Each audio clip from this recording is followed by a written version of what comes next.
Hello everyone, welcome है आप सभी का यूनिक टॉपर ऐप पर। और आज हम पढ़ाएंगे जो है सीबीएसई बोर्ड क्लास 10 में आने वाले मोस्ट इम्पॉर्टेंट एमसीक्यूज़ करेंगे। और जो हमारा फर्स्ट चैप्टर है केमिकल रिएक्शन एंड इक्वेशंस, वहाँ से मैंने कुछ मोस्ट इम्पॉर्टेंट जो आपके एग्ज़ाम में आने के बहुत ज़्यादा प्रॉबिलिटी है तो उन सबको सेलेक्ट करके लिया है। तो आइए वन बाय वन एक एक क्वेश्चन करते हैं, ठीक है। तो पहला नंबर क्वेश्चन है हमारा कि कह रहा है loss of electron and gain of electron called as. अगर इलेक्ट्रॉन का लॉस हो रहा है, मतलब मान लीजिए अगर किसी इक्वेशन में इलेक्ट्रॉन क्या हो रहा है, निकल रहा है, और कहीं से क्या हो रहा है, इलेक्ट्रॉन का गेन हो रहा है, तो इस प्रोसेस को हम क्या कहते हैं। तो एक ट्रिक है, उससे आप याद कर सकते हैं। क्या है? लियो, LEO लियो, और आगे है GER लियोजर, ठीक है। तो इसको इस तरह से ऐसे दो पार्ट में डिवाइड कर दीजिए। लियोजर एक साथ पढ़ेंगे लियोजर। अगर देखो यहाँ पे पूछा आपसे लॉस ऑफ इलेक्ट्रॉन, अगर लॉस ऑफ, यहाँ ये है आपका लॉस, इससे L से बन गया लॉस, E से बन गया लॉस, E से बन गया L से है लॉस, E से इलेक्ट्रॉन, O से क्या है, ऑक्सीजन। तो अगर इलेक्ट्रॉन का, सॉरी, अगर लॉस ऑफ इलेक्ट्रॉन हो रहा है, ओ से है ऑक्सीडेशन। तो अगर इलेक्ट्रॉन का लॉस हो रहा है तो उस प्रोसेस को हम क्या कहते हैं, ऑक्सीडेशन कहते हैं। क्या कहते हैं, ऑक्सीडेशन। और अगर गेन, जी से क्या हो गया गेन, ई से इलेक्ट्रॉन, आर से क्या है रिडक्शन। और अगर गेन ऑफ इलेक्ट्रॉन है तो उसको हम क्या कहते हैं, रिडक्शन कहते हैं। तो मोस्ट इम्पॉर्टेंट है, इसको याद रखना। अब आप आराम से आंसर टिक कर सकते हैं। यहाँ पे देखते हैं कि लॉस ऑफ इलेक्ट्रॉन ऑक्सीडेशन है, तो किस में ऑक्सीडेशन है, फर्स्ट नंबर में ऑक्सीडेशन है। और गेन ऑफ इलेक्ट्रॉन को हम क्या कहते हैं, रिडक्शन कहते हैं। तो हमारा राइट आंसर, यहाँ से हमारा राइट आंसर फर्स्ट हो गया। समझ में आया? और नहीं समझ में आया तो कमेंट करके ज़रूर पूछना, हम और अच्छे से एक्सप्लेनेशन आपको देंगे, ठीक है। तो लॉस ऑफ इलेक्ट्रॉन क्या है, ऑक्सीडेशन है। और गेन ऑफ इलेक्ट्रॉन क्या है, जो है गेन ऑफ इलेक्ट्रॉन रिडक्शन है। नेक्स्ट है हमारा, अगला है हमारा नेक्स्ट क्वेश्चन जो है, अरे यहाँ पे यहाँ पे क्वेश्चन नंबर 2 है, ठीक है। क्वेश्चन नंबर 2 है, क्या कह रहा है यहाँ पे, यहाँ कह रहा है कि एडिशन ऑफ ऑक्सीजन, क्या कह रहा है, addition of oxygen to substance is called. देखो कहीं भी अगर ऑक्सीजन का एडिशन होता है, कहीं भी ऑक्सीजन का एडिशन होता है तो उसको हम ऑक्सीडेशन ही कहते हैं। क्या कहते हैं, ऑक्सीडेशन कहते हैं। अब आपका क्वेश्चन है कि अगर रिमूव हो रहा है ऑक्सीजन तो उसको क्या कहेंगे। एक ऑक्सीडेशन है और अगर निकल रहा है तो क्या हो जाएगा, बहुत आसान है, जस्ट इसका अपोजिट आपको बताना है कमेंट करके, ठीक है। तो यहाँ से राइट आंसर पहला ही हो गया, फर्स्ट नंबर का है हमारा। फिर अगला हमारा क्वेश्चन है, क्वेश्चन नंबर 3 क्या है कि which of the following gases can be used for storage. कौन सा ऐसा गैस है जो जो चीज़ों को मतलब स्टोर करने में हेल्पफुल होता है।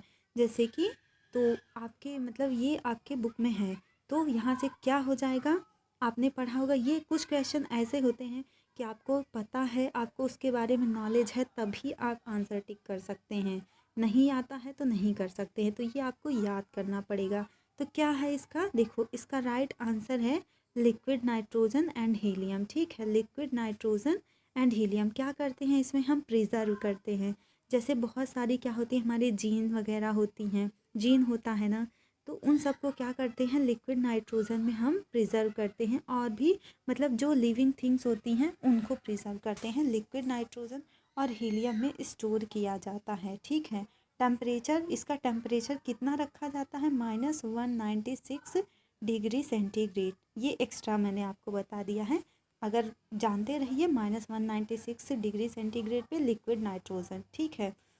अगला नेक्स्ट क्वेश्चन है हमारा, फोर्थ क्वेश्चन है, क्या कह रहा है, reaction in which energy is given out known as. जिसमें क्या हो रहा है आपका, गिवन आउट मतलब क्या है, एनर्जी रिलीज हो रही है, या फिर गिवन आउट बोले, या फिर बोले क्या हो, एनर्जी रिलीज हो, एनर्जी आपकी क्या हो, रिलीज हो, तो उसको क्या कहते हैं। तो एनर्जी अगर रिलीज होती है तो मतलब एक्स, एक्स मतलब बाहर कुछ जा रही है, एक्स मतलब कुछ चीज़ें बाहर जा रही, तो उस प्रोसेस को हम क्या कहते हैं। और क्या बाहर जा रही है, एनर्जी। थर्मिक मतलब एनर्जी, थर्मिक मतलब क्या होता है, एनर्जी होता है, तो बाहर जा रही है, नाम से ही पता चल रहा है। एक्सोथर्मिक मतलब क्या हो रही है, एनर्जी रिलीज हो रही है, एनर्जी बाहर जा रही है। तो आपका राइट आंसर हो गया एक्सोथर्मिक। और अगर एनर्जी क्या होगी, अंदर की तरफ आएगी, इनसाइड आएगी, तो इसको क्या कहेंगे, एंडोथर्मिक। लेकिन आपसे क्या पूछा है, एक्सोथर्मिक। तो राइट आंसर आपका हो जाएगा सेकंड वाला। ठीक है, याद रखिएगा, राइट आंसर सेकंड है। नेक्स्ट क्वेश्चन है हमारा, अगला है हमारा, क्या पूछ रहा है इसमें कि क्या है, reaction in which element displace another element. मतलब अगर एक एलिमेंट है, मान लीजिए कोई एक एलिमेंट है, ठीक है, वो क्या कर रहा है, यहाँ पे मान लीजिए कोई ए बी है, ठीक है, तो ये वाला एलिमेंट क्या करेगा, इस बी वाले एलिमेंट को क्या कर देगा, डिस्प्लेस कर देगा और यहाँ पे आके ऐड हो जाएगा। तो इसको क्या बोलते हैं, तो इसको सिंपल सी बात है, अगर डिस्प्लेस कर रहा है तो इसको क्या बोलेंगे, बहुत आसान है, डिस्प्लेसमेंट रिएक्शन। कौन सा रिएक्शन होता है, डिस्प्लेसमेंट रिएक्शन होता है। ठीक है, इसका राइट आंसर है डिस्प्लेसमेंट रिएक्शन। नेक्स्ट है हमारा, कह रहा है select the oxidising agent. Oxidising agent आपको सेलेक्ट करना है कि इसमें कौन सा है ऑक्सीडाइजिंग एजेंट। ठीक है, ये आपका इस तरह से H2S है प्लस I2 है, ठीक है, फिर रिएक्शन ये एरो हो जाएगा 2HI, ठीक, प्लस S, ये आपका क्या है, सल्फर है। तो क्या हो रहा है, हाइड्रोजन सल्फाइड की रिएक्शन आयोडीन से हो रही, ये आयोडीन है, फिर यहाँ से क्या बन रहा है 2HI, मतलब 2 हाइड्रोजन आयोडाइड बना, एक सल्फर बना। तो यहाँ से पूछ रहा है कि कौन सा ऑक्सीडाइजिंग एजेंट है। तो यहाँ से ऑक्सीडाइजिंग एजेंट क्या है, देखो यहाँ पे H2S जो है, देखो यहाँ पे ऑक्सीडाइजिंग अभी क्या है, देखो यहाँ पे ये जो आपका ऑक्सीजन है, इसका ऑक्सीडेशन स्टेट क्या होता है, जब ऑक्सीजन या फिर कोई भी चीज़ फ्री फॉर्म में हो तो उसका ऑक्सीडेशन स्टेट ज़ीरो होता है। यहाँ भी ऑक्सीडेशन स्टेट क्या है, ज़ीरो है। हाइड्रोजन जो है, यहाँ पे हाइड्रोजन जो है H2S में हाइड्रोजन और सल्फर का हमको ऑक्सीडेशन स्टेट जानना है। तो इसका कितना है, इसका है हाइड्रोजन का +1 है। ठीक है, हाइड्रोजन का ऑलवेज मैक्सिमम टाइम +1 ही होता है, आप लोग याद कर लीजिए। और कोई चीज़ फ्री फॉर्म में है तो ज़ीरो ऑक्सीडेशन स्टेट है, मतलब उसके साथ कुछ और नहीं जुड़ा हुआ है, अकेले है तो ज़ीरो ऑक्सीडेशन स्टेट है। और सल्फ़र है, सल्फ़र का कितना होता है, सल्फ़र का -2 होता है। ठीक है, याद रखिए सल्फ़र का -2, इस केस में -2 है। तो अभी देखो ज़ीरो से अगर अभी यहाँ पे क्या हो रहा है, इस वाले केस में यहाँ पे देखिए आयोडीन से 2HI में, तो जीरो से क्या हुआ यहाँ, और इसमें जो HI है हाइड्रोजन आयोडाइड है, इसमें क्या है, हाइड्रोजन का +1 है और आयोडीन का -1 है। ठीक है, तो जीरो से -1 हो रहा है। ठीक है, जीरो से -1 हो रहा है, तो इस प्रोसेस में क्या है, आयोडीन जो है आपका, ये जो आयोडीन है वो ऑक्सीडाइजिंग एजेंट की तरह काम कर रहा है। किसकी तरह काम कर रहा है, ऑक्सीडाइजिंग एजेंट की तरह काम कर रहा है, जीरो से -1 हो रहा है। ठीक है, तो राइट आंसर आपका पहला हो जाएगा, फर्स्ट नंबर। उसके बाद अगला है हमारा, कह रहा है ये बहुत आसान है, देखो रिएक्शन देके कभी डरा मत करो, उसमें पहले देखा करिए कि पूछ क्या रहा है। अगर आप ध्यान से अच्छे से क्वेश्चन पढ़ के करोगे तो बहुत आसानी से आप आंसर दे सकते हैं। यहाँ पे देखो लेड है और कॉपर क्लोराइड है, क्या है, लेड और कॉपर क्लोराइड है, फिर लेड क्लोराइड, इसके रिएक्शन क्या क्या बन रहा है, PbCl2। ठीक है, लेड क्लोराइड और कॉपर बना। अब आपको बताना है कि कॉपर जो है, ये जो Cu है, ये जो Cu है, इसका ऑक्सीडेशन स्टेट क्या होगा, ये फ्री फॉर्म में है, आपको बताना है कि इसका ऑक्सीडेशन स्टेट क्या है। अभी मैं इसके पहले वाली स्लाइड में बताई हूँ। ठीक है, तो कह रहा है कि the above reaction is an example of, तो ये कह रहा है किसका एग्जाम्पल है, देखो यहाँ पे लेड है, ठीक है, Pb को लेड कहते हैं, ठीक, तो लेड है, अभी यहाँ पे क्या है, CuCl2 है। ठीक है, अब ये लेड आके यहाँ पे, मतलब इसमें रिएक्शन किस तरह से हुआ है कि जो लेड है यहाँ पे आके जुड़ गया, ठीक है, और कॉपर को क्या किया, निकाल दिया। जब कॉपर को निकाल के उसकी जगह खुद आके जुड़ गया तो क्या होगा, जल्दी से आंसर बताइए, उसकी जगह खुद आके जुड़ गया और उसको निकाल दिया, तो कौन सी रिएक्शन होगी, बताइए जल्दी आंसर दीजिए। डिस्प्लेसमेंट, क्या कर रहा है, डिस्प्लेस कर दे रहा है, उसकी जगह से उसको हटा दे रहा है, तो कौन सी रिएक्शन बन रही है, डिस्प्लेसमेंट रिएक्शन। नेक्स्ट है हमारा अगला क्वेश्चन नंबर 8 है कि which of the following is a displacement reaction, same to same उसी तरह है।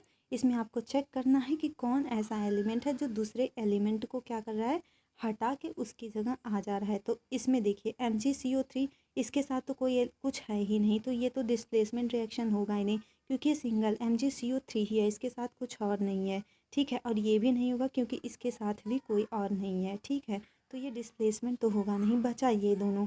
अभी क्या है, ऑक्सीजन तो अकेले है, ऑक्सीजन के साथ तो कोई है नहीं, तो यहाँ भी नहीं रिएक्शन होगा क्योंकि ऑक्सीजन अकेले ही है। अगर यहाँ पे कोई और एलिमेंट होता तो उसको ना डिस्प्लेस करता, ऑक्सीजन को थोड़ी ना डिस्प्लेस करेगा, उसको नहीं, उसके साथ तो जुड़ के फाइनल एक ही प्रोडक्ट बना रहा है, तो ये भी नहीं है। तो आपका राइट आंसर सीधे सीधे आपको मिल गया, कौन सा है ये। तो देखिए सोडियम क्या कर रहा है, H2O, तो यहाँ क्या कर रहा है, सोडियम इससे रिएक्शन करके सोडियम यहाँ पे आ गया। अगर हम वाटर को ब्रेक करते हैं, देखो अगर ये वाटर है, ये आपका क्या है, वाटर है, H2O है, इसको जब हम तोड़ते हैं, ब्रेक करते हैं, तो हमको H+ मिलता है और क्या मिलता है, OH- मिलता है। तो H+ मिला और OH- मिला, तो ये एक सोडियम, दो सोडियम है ना, दो सोडियम है, तो एक सोडियम क्या किया जाके, एक नहीं सॉरी दोनों सोडियम क्या किया जाके, ये जो OH है इससे जाके जुड़ गया। तो ठीक है, यहाँ पे 2 वाटर के भी मॉलिक्यूल है, तो यहाँ पे 2 OH और 2 H+ आया, ठीक। तो यहाँ पे जाके ऐड हो गया और यहाँ से H2 फ्री हो गया, फ्री हो गया तो इसकी ऑक्सीडेशन स्टेट 0 हो गई। ठीक है, आई होप आप लोग को समझ में आया होगा कि इसका आंसर क्या होगा। आइए देखते हैं नेक्स्ट क्वेश्चन हमारा। कह रहा है व्हेन, क्या कह रहा है, व्हेन Ag मतलब क्या होता है, सिल्वर, समझ में, सिल्वर जिसका हम लोग क्या बनते हैं, ज्वेलरी पहनते हैं। मम्मी लोग पैर में पायल पहनती हैं ना, किससे बना होता है, सिल्वर से बना होता है, ठीक है। और जो बहुत ज़्यादा महंगे महंगे क्या होते हैं, इलेक्ट्रिक के तार होते हैं ना, उसमें भी थोड़ा बहुत सिल्वर का यूज़ किया जाता है, बहुत अच्छा माना जाता है ये। लेकिन ये इतना ज़्यादा महंगा होता है कि हम इसको अफोर्ड नहीं कर सकते हैं, इसलिए हर जगह नहीं लगाया जाता है। मैक्सिमम इसका यूज ज्वेलरी वगैरह में ही किया जाता है सिल्वर का। तो कह रहा है कि व्हेन सिल्वर इज़ एक्सपोज, मतलब कि क्या है, जब सिल्वर क्या हो रहा है, एक्सपोज हो रहा है एयर में, जब हवा में वो एक्सपोज हो रहा है तो ये काला हो जाता है। किसकी वजह से हो जाता है, इसमें क्या ऐसा होता है कि ये काले रंग का हो जाता है। जैसे मम्मी लोग चांदी का पायल पहनती हैं, एग्जाम्पल पायल पहनती हैं, तो कुछ दिन बाद वो पायल क्या होता है, पहनते पहनते उसमें हल्का हल्का क्या होता है, कालापन सा आने लगता है, ब्लैक टाइप का होने लगता है, ब्लैकिश। तो किसकी वजह से होता है, किसकी वजह से होता है, Ag2S सिल्वर सल्फाइड, उसमें क्या होता है, ये सल्फ़र कंटेंट होता है, जिसकी वजह से वो काला पड़ने लगता है। अब आप लोग जाके मम्मी को बताना कि मम्मी आपके पायल जो होती है ना, उसमें क्या होता है, सल्फ़र होता है, तो सोनार से बोलिए कि सल्फ़र कंटेंट कम डाला करे ताकि आपकी पायल काली ना पड़े, ठीक। तो इसी सल्फ़र की वजह से होता है, बस आप लोगों को याद करने के लिए मैं बता रही हूँ, ताकि आप कभी ना भूलिए कि पायल में जो होता है या फिर कोई भी सिल्वर की ज्वेलरी होती है वो ब्लैक रंग की होती है, क्योंकि उसमें सल्फ़र कंटेंट होता है। नेक्स्ट है हमारा अगला क्वेश्चन है, कह रहा है इसमें कि electrolysis of water is a decomposition reaction. Electrolysis of water जो होता है, क्या होता है, डिकम्पोजिशन रिएक्शन होता है। क्यों, क्योंकि डिकम्पोज हो रहा है, ये टूट रहा है, ब्रेक हो रहा है, तो डिकम्पोजिशन रिएक्शन मतलब ब्रेक डाउन हो रहा है। तो इसमें कह रहा है कि molar ratio of hydrogen and oxygen liberated during electrolysis water क्या होगा। तो बहुत ज़्यादा आसान है, देखो कितना बड़ा सा है, लेकिन एकदम एक लाइन में इसका आंसर आएगा, ठीक है। तो पहले आपको इसके लिए वाटर का फॉर्मूला सभी को आता होगा, तो लिखिए वाटर में क्या होता है, H2O, ठीक है। तो यहाँ पे आप देखिए कि कितना हाइड्रोजन और कितना ऑक्सीजन है, तो 2 हाइड्रोजन है इस टू 1 ऑक्सीजन है, तो जितना हाइड्रोजन जितना ऑक्सीजन वही उसका मोलर रेशियो है, क्या है, मोलर जो है मोल का रेशियो है, इसको मोलर रेशियो कहते हैं, ठीक है। तो यहाँ से आपका राइट आंसर क्या हो गया, 2:1। तो आई होप ये वीडियो आप लोग को अच्छा लगा होगा, और यहाँ से मैक्सिमम जो है जितना मुझे मोस्ट इम्पॉर्टेंट लगा मैंने उसको कवर करने की पूरी कोशिश किया है। वीडियो अच्छा लगे तो लाइक एंड सब्सक्राइब ज़रूर करिएगा, अपने फ्रेंड्स को शेयर करना बिल्कुल मत भूलिएगा। और आगे चल के हम और भी अच्छा अच्छा वीडियो बनाएंगे, तो आप सब्सक्राइब करेंगे तो आपको टाइम टाइम से नोटिफिकेशन मिलता रहेगा। ऑल द बेस्ट, मन लगा के पढ़िए आप लोग बेटा।